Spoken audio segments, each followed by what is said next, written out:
You stand at the threshold of power, a place where every step forward either forges your path or leaves you to rot in mediocrity. Today, I want to share a truth that has shaped my journey, a truth etched in the words of the ancient codex, hidden in the story of Jesus and his disciples plucking wheat on the Sabbath. It's a lesson not about grain, but about freedom, not about rules, but about life. The Pharisees, the so-called keepers of divine law, were quick to condemn Jesus and his disciples for what they deemed a violation. To them, the Sabbath was sacred, untouchable. But do you see their trap? They had turned a guide into a chain, twisting a principle meant to serve humanity into a weapon of control. Their arrogance cloaked their impotence, their authority rooted not in understanding, but in fear. You, my apprentice, will encounter these types. They'll come cloaked in power, demanding submission, lashing out at any hint of autonomy. But listen carefully. Laws are guides, not gods. They exist to serve life, to build strength and wisdom.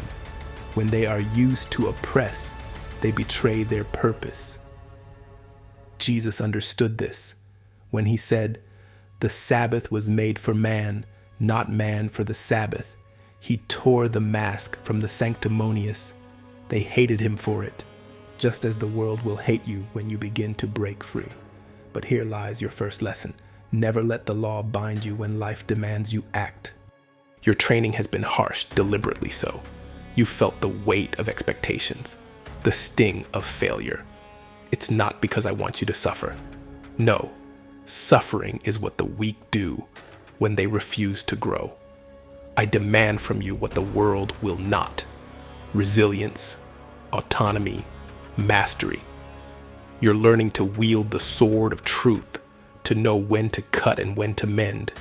But let me warn you, those who cling to power without understanding will see you as a threat. They'll seek to control you, to destroy you, because the autonomous cannot be tolerated in their world. Jesus was the ultimate competitor. He didn't march or beg or cry for fairness. He competed with action, dismantling their systems by showing a better way. He healed, he fed, he lived, and because of that, they plotted his destruction. But let their hatred teach you something. The more primal their rage, the closer you are to your godhood. I tell you this because your training isn't just for you. It's for the world you're meant to shape. Life doesn't bow to the idle or the apathetic. It demands stewards, those who embrace its chaos, manage its burdens, and thrive in its storms. So remember this: laws are tools, not masters. Life comes first, always. Compete like Jesus did, not for their approval, but to embody the standard. Create so undeniably that their systems cannot contain you. This is the way of life. This is the Demigod code. You will take every lesson I am about to lay before you, every word, every insight, and you will forge them into the foundation of your true capability. The principle I am about to reveal will not merely inform you, it will transform you. This is the principle of living laws, serving life through mastery and autonomy. But before I reveal its essence, we must first examine the context that birthed it, the struggle, the wisdom, and the urgency behind its existence. Why does this matter? Because without understanding, there is no mastery, and without mastery, there is no evolution. The principle of living laws isn't just an idea, it's a weapon, a compass, a key to unlocking the next stage of your spiritual evolution. It is the tool you will wield to actualize your potential, to fuel your journey towards self-actualization. Never lose sight of the why. This is for nothing less than the full manifestation of your latent power, bringing the unseen potential within you into the physical realm. This is about educating, training, and maturing your soul, shaping it into something indomitable. What I offer you is not a piece of wisdom to be admired from afar. It is an essential element of the Demigod code, a gem to be set in the ornament of your being. Layer upon layer, truth upon truth, you will adorn your soul with these elements, refining it into a masterpiece of power, purpose, and life. So, steel yourself. This is not for the faint-hearted. This is for those who dare to step into their godhood. Today, I return to the words of the ancient codex, drawn again to the account in Matthew 12:1-8, where Jesus and his disciples dared to challenge the sanctity of the Sabbath. They walked through fields of wheat, plucking grain to sustain themselves, an act that incensed the Pharisees. How dare they defy the law? How dare they prioritize life over ritual? How dare they live?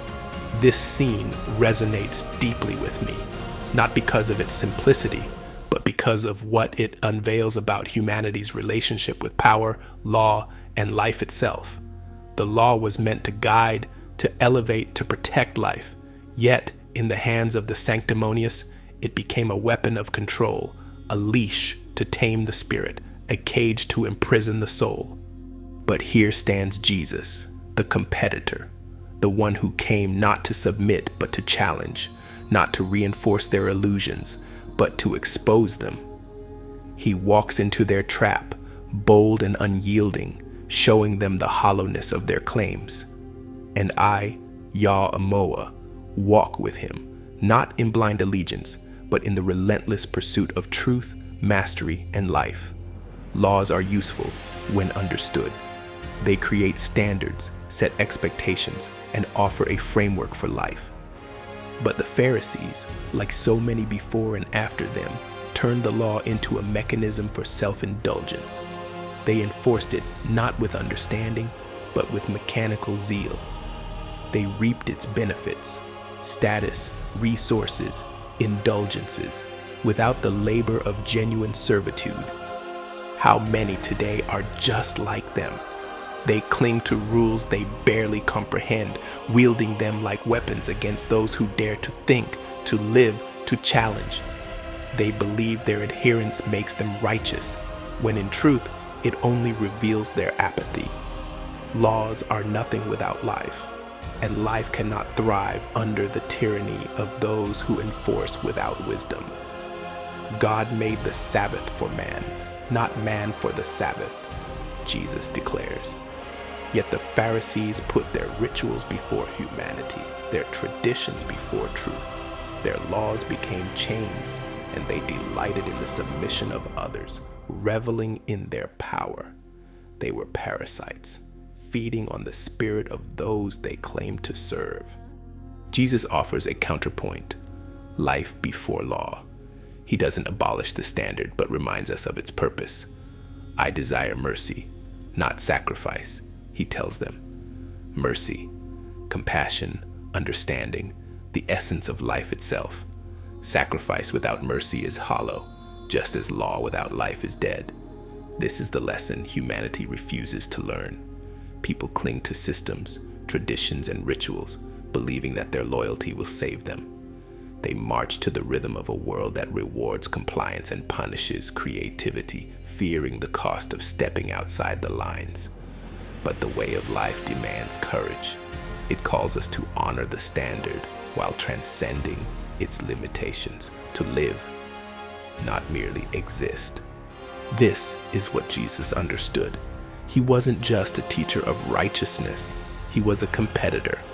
He came to challenge the powers that be, to expose their hypocrisy, and to set a new standard for humanity, a standard that cannot be controlled or corrupted. And for that they hated him. They plotted against him, because nothing threatens the sanctimonious more than someone who cannot be submitted. This world fears those who cannot be controlled. It hates those who refuse to bow, who dare to think, to question, to rise above. It fears the autonomous, the powerful, the self-sufficient. These people are anomalies, disruptions to the system, and when they begin to multiply, when they inspire others to rise, the system reacts with violence. Jesus was an outlier. He embodied the way of life, and for that, the Pharisees sought to destroy him. His existence was an affront to their carefully constructed order. They needed people to remain dependent, compliant, and submissive. Jesus offered an alternative, and that made him dangerous. And yet, his path is the one we must walk. To live as a demigod is to embrace autonomy, to reject the systems that seek to control us, and to forge our own path. But this path is not without cost. It is a path of rejection, exile, and conflict. It is a path that demands resilience, discipline, and unwavering faith in one's purpose. What the Pharisees could never understand is that true power comes from service. Jesus called himself a servant, not a king. He understood that mastery is born of humility, diligence, and the relentless pursuit of excellence. To serve life is to align oneself with its principles, to become a steward of its wisdom and power. This is the essence of the Demigod code: to learn, to grow, to manage, and to create. It is not a path of entitlement, but of labor. It is not about seeking accolades, but about embodying wisdom and strength. It is a life of purpose, not privilege. And it is only through this servitude that one can achieve true mastery. There is a fine line between respecting the standard and becoming enslaved by it. The Pharisees lost their way because they clung to the law without understanding its purpose. They enforced it mechanically, without creativity or passion. But Jesus shows us a different path, one that balances reverence for the fundamentals with the freedom to innovate and evolve. Mastery requires this balance. It demands that we respect the rules while transcending them, that we refine our skills through discipline while exploring new possibilities. This is the way of the competitor, the path of the demigod.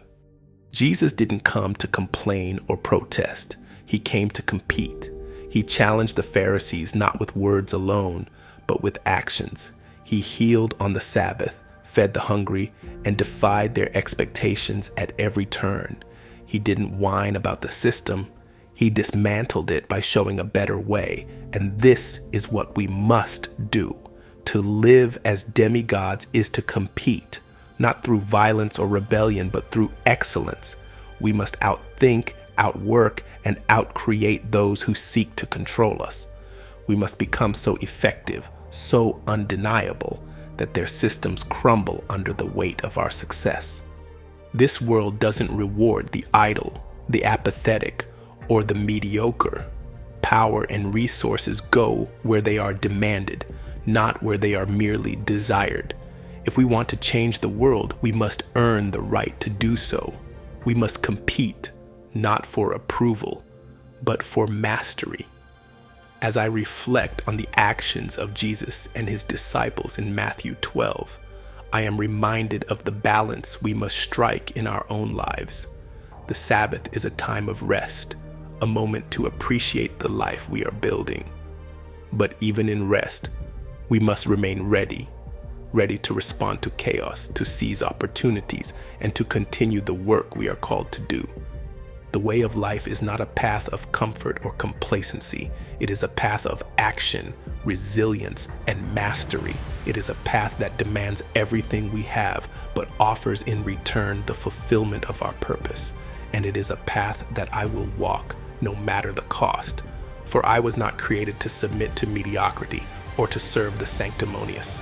I was created to manage, to grow, and to thrive. And I will not rest until I have fulfilled that purpose. If you've stumbled upon this journal, know this: I am not here to follow your rules or play by your systems. I am here to compete, to create, to embody the way of life. This is not about being a Christian or adhering to tradition. It is about efficiency, growth, and evolution. God gave me life. Christ taught me to master it. And now I walk the path of the demigod, forging a new standard for humanity. If you would walk with me, then rise, compete, create, and let the sanctimonious tremble at the sound of your footsteps. And always remember that we are warriors, we are champions, we are gods.